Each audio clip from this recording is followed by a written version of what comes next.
Merhaba arkadaşlar, kanalıma hoş geldiniz. Bugün sizlerle böyle çok güzel çeyizlik bir yelek modeli çalışmak istiyorum. Alize Angora Gold kullandım. Böyle çok güzel bir e, su yeşili. Işıktan dolayı tabii biraz farklı çıkabilir renk. Ama çok hoş bir rengi var. Şu şekilde böyle pıtırcıklı trabzan ve zincirden oluşuyor. Etek ucunu da çakma ya da yalancı sık iğne ile yaptım. Siz isterseniz normal sık iğne ile de yapabilirsiniz. Enine lastik çalışabilirsiniz. Ben bu şekilde çalıştım. Çeyizlik yelek için çok güzel bir model olduğunu düşünüyorum. Hep birlikte bunu yapmak istiyorum sizlerle. Şimdi dilerseniz vakit kaybetmeden hemen çalışmamıza başlayalım. Tığ olarak da şöyle göstereyim. 2 milim tığ, 2 numara 2 milim kullanıyorum. Siz elinizin alışık olduğu tığ kullanabilirsiniz tabii ki. Şimdi başlarken şöyle söyleyeyim. Şu bir tane model 3 tane böyle kutucuktan oluşuyor. Lastiğimiz de dolayısıyla şöyle 1 2 3 bir model için yaklaşık 3 tane şu şekilde kabarık olan yerleri sayacağız. Aşağı yukarı o şekilde ölçünüzü bulabilirsiniz. 3 ve 3'ün katları gibi düşünün. Ben size şimdi daha küçük bir parçada göstereceğim. Siz yaparken o şekilde dikkate alırsınız. Şimdi lastik için dilediğiniz ende yapabilirsiniz. Zincirlerimi çekeceğim. 3 4 5 6 7 8 9 10 11 12 12 tane çekeyim yeterli. Doluyorum üstüne. 1 2 üçüncüye batıyorum ve üçünü birlikte tek seferde çekiyorum. Doluyorum. Bir sonraki zincirin içine batıyorum ve üçünü birlikte çekiyorum. Tığıma doladım. Bir sonrakine batıyorum. Üçünü birlikte çekiyorum. Her bir zincirin içine bu şekilde çakma sık iğnelerimizi yapıyoruz. Yapmak istediğiniz genişlik size kalmış, lastik. Ben şimdi model göstereceğim için çok fazla geniş yapmayacağım.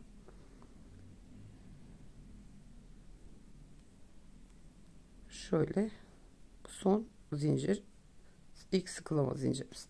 Şimdi çakma sık iğnelerimizi her zincire doldurduk. 1 2 zincir çekiyorum, dönüyorum, tığımı doluyorum. Bakın şimdi ön tarafta şu şekilde tane tane görünüyor. Tepeden baktığınızda burada da aynı şekilde var. Yani iki tane şu şekilde ilmek görünüyor. Şimdi bu öndeki yere batmayacağız. Tığıma doluyorum. Hemen ilkini bakın şu arkadan şu şekilde şunu tek katına alıyorum. Ve yine üçünü birlikte çekiyorum. Bu öndeki kalmış oluyor yani. O kabarık görüntüyü veren o oluyor. Yine arkadakinin tek kanadını alıyorum.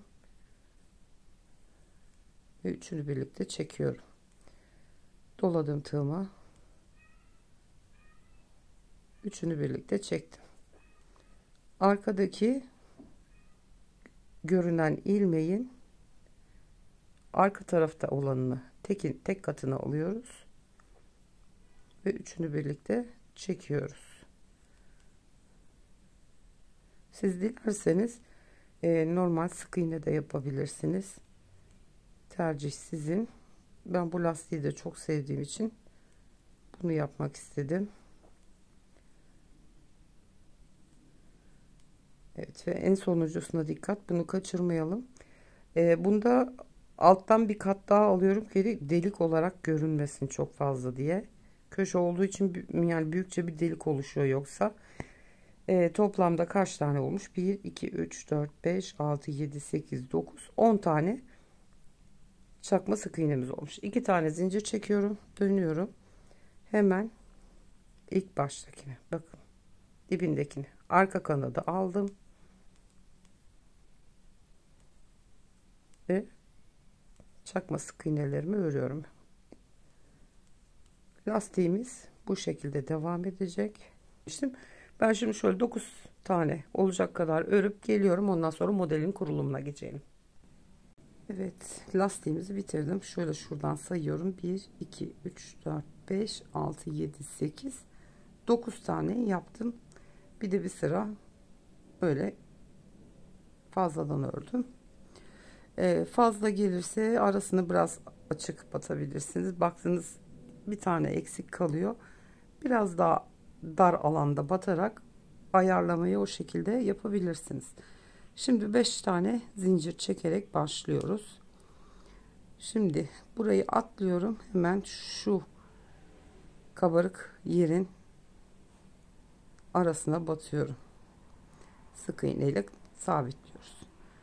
5 tane zincir çekiyoruz. Bu boşluğu atlıyoruz. Yine bu dikey duran zincir görümünün tepesine batıyoruz. 5 tane zincir, bu şekilde ilk sıramızı yapıyoruz ve bu da sonuncusu. Tam başlangıca batıyorum ve gördüğünüz gibi tam 1 2 3 bir model, 1 2 3 ikinci model, 1 2 3 üçüncü model, bu şekilde tam denk gelmiş oldu. Şimdi bu sırayı yaptıktan sonra 1 2 3 4 5 tane zincir çekiyoruz. İlk boşluğun içine batıp sık iğne ile sabitliyoruz. Tığıma doluyorum. İkinci boşluğa batıyorum. 1 2 3 seferde çektiğim trabzan yapıyorum. 4 tane zincir, trabzanın bacağına batıyorum. Sık iğne ile bir tane pıtırcık yapıyorum hemen. Doluyorum. Yine üçlü trabzan, 4 zincir, bu aradaki boşluğa batıp pıtırcığımı yapıyorum. Tekrar üçlü trabzan, 4 tane zincir ve pıtırcığımı yapıyorum. Doluyorum. Üçlü trabzan, 4 tane zincir ve pıtırcık.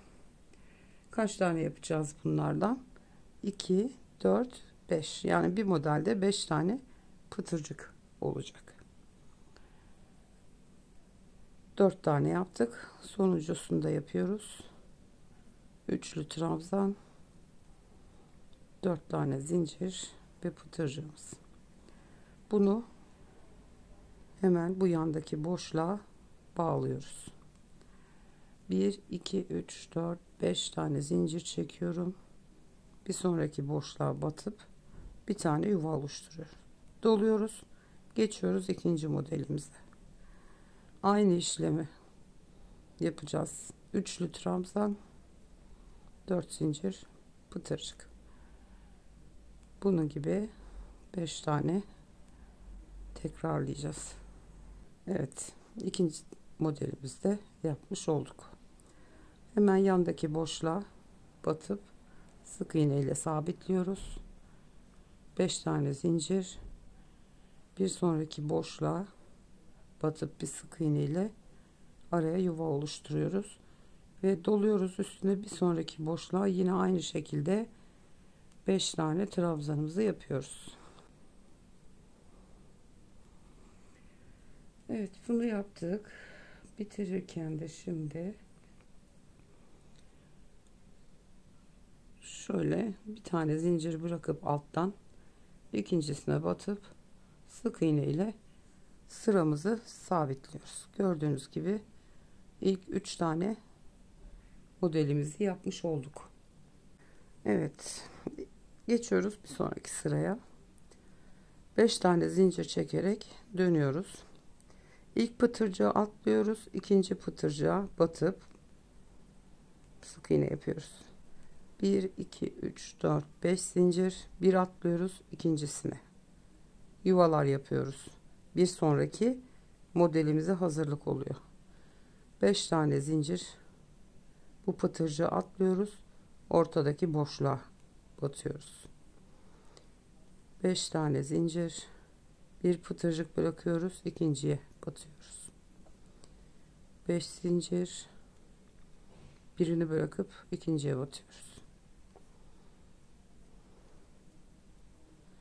Bir bırakıyoruz, arada yaptığımız boşluğa batıyoruz. 5 zincir, bir atlıyoruz, ikinciye batıyoruz. 5 tane zincir, birini bırakıp ikinciye batıyoruz. En sonda 3 tane zincir çekiyoruz, doluyoruz. Şu zincire batıp şöyle şu zincirin iki ayağını alayım. Şu şekilde üçlü trabzan yaparak şöyle bir yuva oluşturuyoruz. Bir zincir çekip dönüyoruz. Devam ediyorum.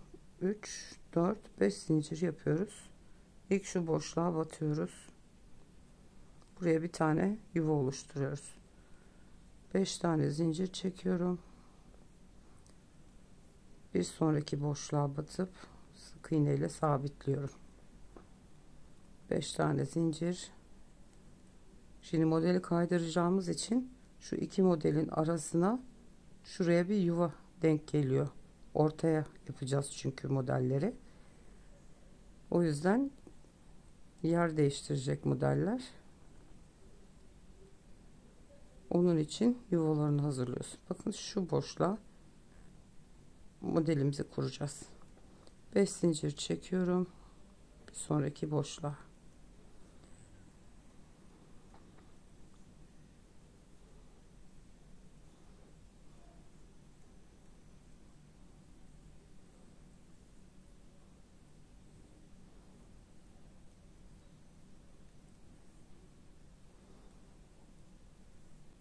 Son yuvayı yaptıktan sonra 3 tane zincir çekerek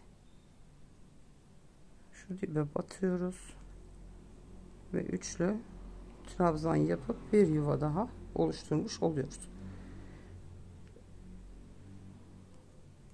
3 zincir çekerek dönüyorum. Şimdi buraya yarım model çalışacağız. Zincir hariç.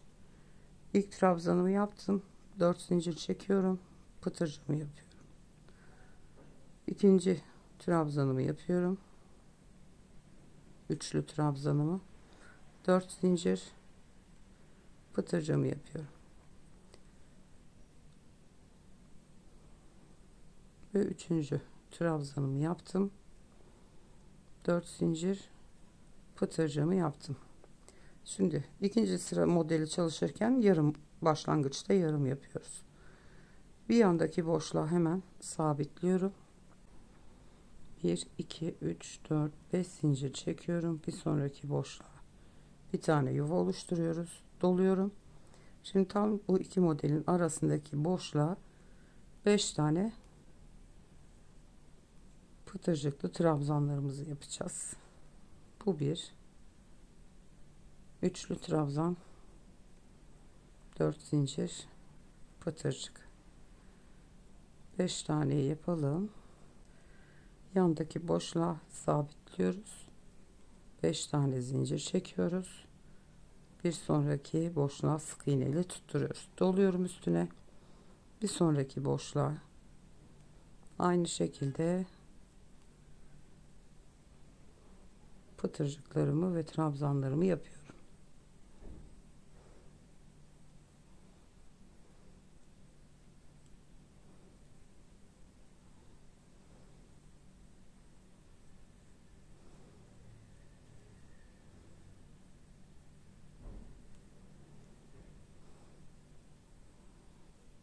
Çok hızlı ilerleyen bir model.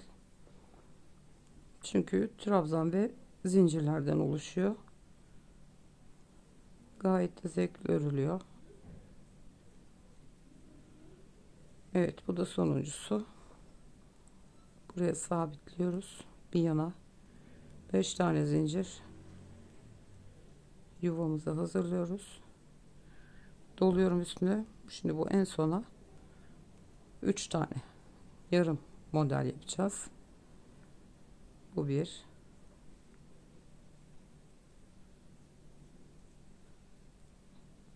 İki.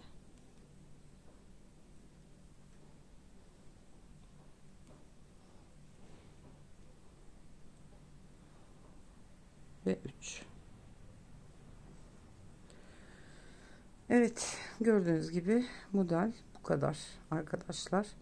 Şimdi yine bu hizaya denk gelen yer için 2 sıra şu zincirli yuvalar yapılacak. Ondan sonra tekrar şu ara boşluklara ilk sırada yaptığımızın aynısını yapacağız. Dördüncü sefer model kurulurken yarımla başlayacağız. Burada yaptığımız gibi ve model bu şekilde ilerleyecek. Şimdi burayı yarım modeli yaptık, bitirdik. Burayı nasıl yukarı çıkacağız? Gayet kolay. Onu da hemen size göstereyim. 5 tane zincir çekiyoruz. Bir pıtırcığı atlayıp ikincisine batıyoruz. Birini atlıyoruz, ara boşluğa. Daha önce yaptığımız gibi.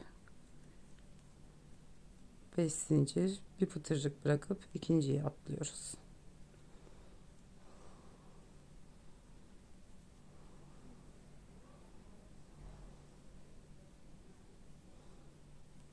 Ben anlatırken biraz ayrıntılı anlatmaya çalışıyorum.